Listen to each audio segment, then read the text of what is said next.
How's it going, folks? So we're reviewing the Whiskey Buggy. This is a pretty popular RC vehicle. You can find it on a lot of websites, even on Amazon for about $60 to $70 on Amazon. All the other websites like AliExpress, you can probably find it between 40 and 50 bucks. It's I don't want to say it's hobby grade. It's somewhere between toy grade and hobby grade. I'm very impressed by it. There's a lot of reviews out there on YouTube, so I'm just gonna skim over some of the details of this vehicle. But I did want to show the versatility. So I finally got around to buying it because it has been around for a while. I finally got around to buying one. I bought one, and as you can tell, I changed it into this. So inspired by the Tamiya Wild One, this is what I created. If the vehicle itself is very easy to work with. There's nothing real complicated about it. The electronics are fairly simple, straightforward, and the suspension is awesome. The suspension down here, there's a kind of a fake suspension here. You can actually take this off as I did here. The suspension is actually just a wire down here. I've taken this vehicle out and taken jumps with it, and the suspension, everything seems to be, fairly well built. The suspension works well when it takes the jumps. There's no problems to it. Really good control. That's partly also because of the modifications I've done to it. Of course, the tires being the more visibly ones, and also the distance between the base of the wheels. This vehicle is fun. It's totally fun. It's a good speed. It's not. It's a brushed motor. I did put a LiPo battery on it, 7.4 LiPo, because it comes with a 7.4 Li-on. The LiPo gives it just a little bit more speed, where it turns it into even more funner. It's just a joy to drive. Very controllable. Like I said, it takes jumps fairly well. I put it at the base of the ramp, which is just like a bicycle ramp. I put it at the base of it without any movement, and then I could just hit the go button and it takes the jump very well. So it has quick response as far as speed is concerned. The tires that you see here are Radio Shack Desert Buggy tires. These are readily available. Considering they're 40 years old, their elasticity, they've held up pretty darn well. I've actually bought 2 Radio Shack vehicles that have these similar tires, and they work very well, and they're very soft, and there's no dry rot. Maybe I just got lucky with those 2 vehicles, but the ones that I've been actually scoping out on eBay, they kind of look to be the same. Very well maintained. Not maintained, because that requires somebody working on them, keeping them up. But they've held up through the years very well. So these tires just kind of complete that look that I was going for as far as the Tamiya Wild One. The figure itself is I believe it's a 1/10 scale Tamiya all-purpose driver. You can find it. I did find it. I found another one on eBay for about $15. This one came with one of my vehicles that I had. I had it lying around. I was debating whether I was going to throw it away about a month, 2 months ago, and then luckily I didn't throw it away, and it fit well. I'm kind of a stickler as far as scale is concerned. Not too sure if you've seen my other videos, but I tried to stay true to the scale of the vehicle. Like here, the Tamiya one, of course, the driver, he's a cartoon character. So this, I wouldn't say is any particular scale, because the wheels, the body, and the figurehead are all off scale. So it's kind of a cartoon scale. It's really no particular scale. Of course, the head is egregiously huge for the body and for the vehicle itself, but it looks good. So I wouldn't put a scale on it. And speaking of scale, this vehicle, I believe it says it's 1/14 scale. Um, I'm not too sure about that. Uh, Maybe, yeah. I mean, I'm very hesitant to put a scale to it because it has such weird proportions to it, and also has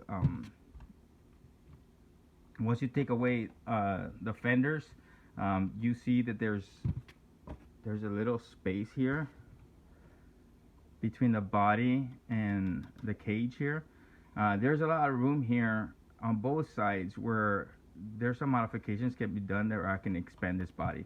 I got it hoping that it was going to be 1/12 scale, and it's just too little to be 1/12 scale.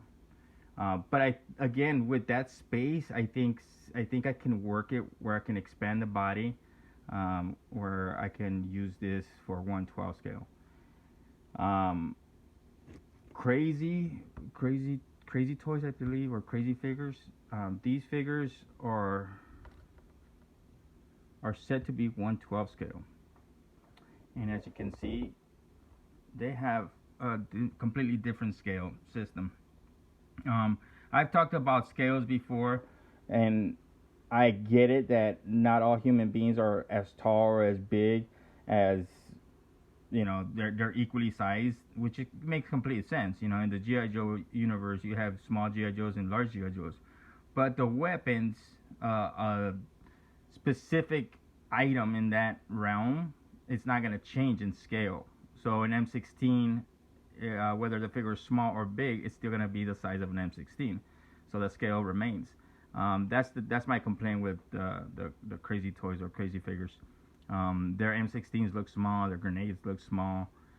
So even if the figure itself, they were being true to the character of the movie that they were representing, they're still not being true to the scale in representing the accessories, like the weapons, again, the M16, the web gear, the grenades, all that stuff.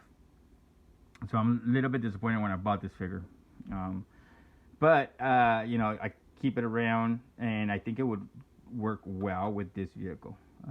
I think I'm gonna do a conversion of this vehicle into a Delta Special Ops vehicle, and then use the crazy toys figure.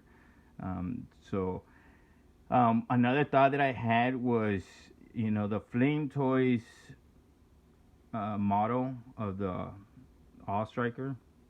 I think this base vehicle would be pretty darn good. Right now, the cheapest All Striker that I can find on eBay is about $70, $80. As far as me buying it and trying to modify it, to me, it's a little bit expensive. If any of you folks out there will have one that is broken or you want to get rid of it for cheap, then please head me up, and we can come up to a deal. I hate buying things that are brand new or super expensive and then kind of destroying them for a project. Sometimes I'm successful, and sometimes it's kind of like throwing money away. So it's kind of heart wrenching when I do that.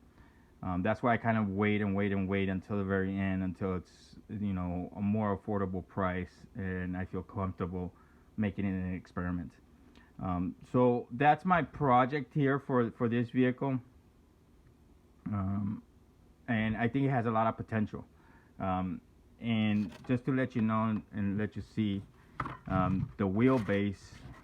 If you folks have an All Striker out there, I would definitely suggest getting one of these vehicles, and kind of I think it would be a good base for that All Striker to make it an RC. And considering You know, you pay at most $100 for that Flame Toys All Striker. You pay another 70 for this. You're looking at 170. Maybe some time to modify some of this, some of the equipment.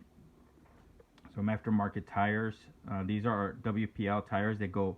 You take these off and these slip it right in. They're super soft, unlike these. These are not soft. They are rubber, but they're not soft. There's hard plastic inside. I think this would be an awesome project for you folks out there that have, you know, the funds and availability to do this project. If not, I'll get to it sooner or later. But from axle to axle, as you can see, it's about 7 inches. The wheelbase from the center of that tire to the center of this tire is about 5 1/4. Again, this here, when you work with these tires, with aftermarket tires, there's ways of extending that, so that can be also whitened. Here, in between here, you from this cage to this cage, you have about 1/2 inch on each side, so you can add another inch as far as body's concerned. You're gonna have to modify this, of course.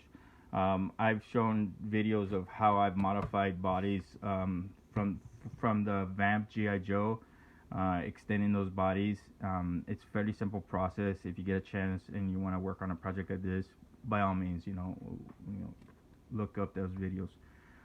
As far as the insides of this, again, it offers a lot of space to do modifications. In here, for this one, what I've done is cut out the excess plastic in here.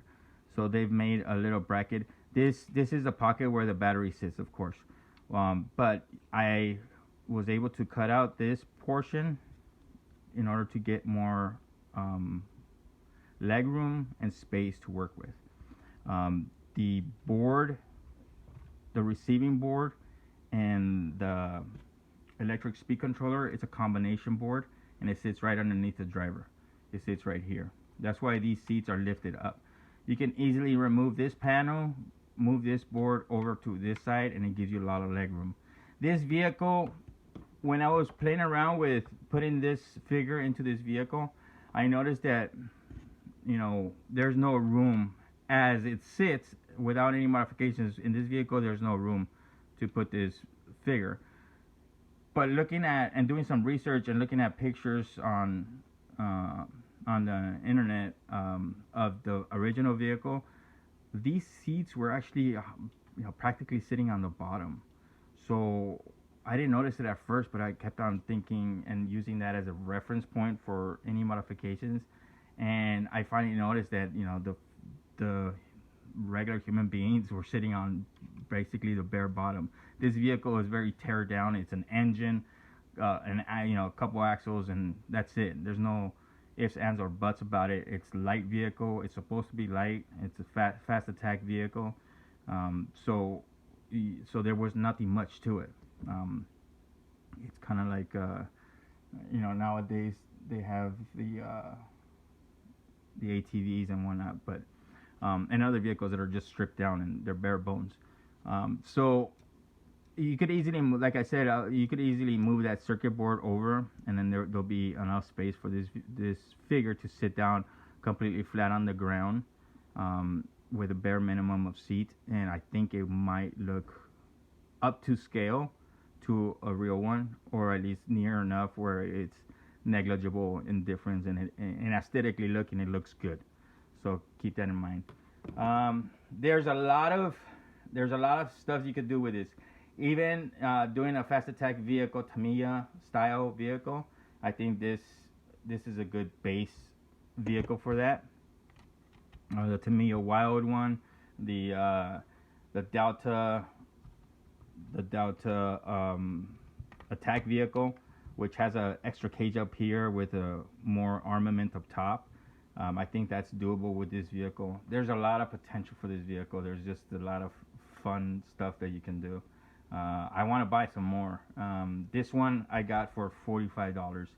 I believe it was off AliExpress, just because of the color scheme.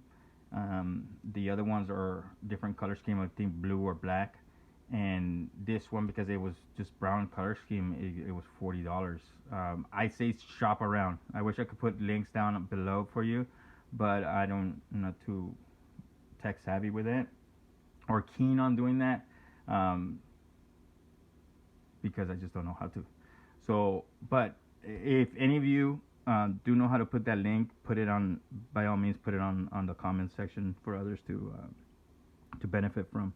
So once again, if you have any other questions, send me a message on YouTube and I'll try to answer as quickly as possible. If you're working on a project and you need some pointers, or you come up to like a wall where you just can't figure it out, then let me know and I can walk you through it. I can make you videos, kind of describing what fixes I've done. And if there's something that that I haven't done, then it kind of sparks my imagination and we could figure it out together. All right, folks, have fun out there and hopefully you enjoyed it, and hopefully this helps out a little bit. Just keep in mind the measurements on this, and I think it'll be fun. It's an awesome toy.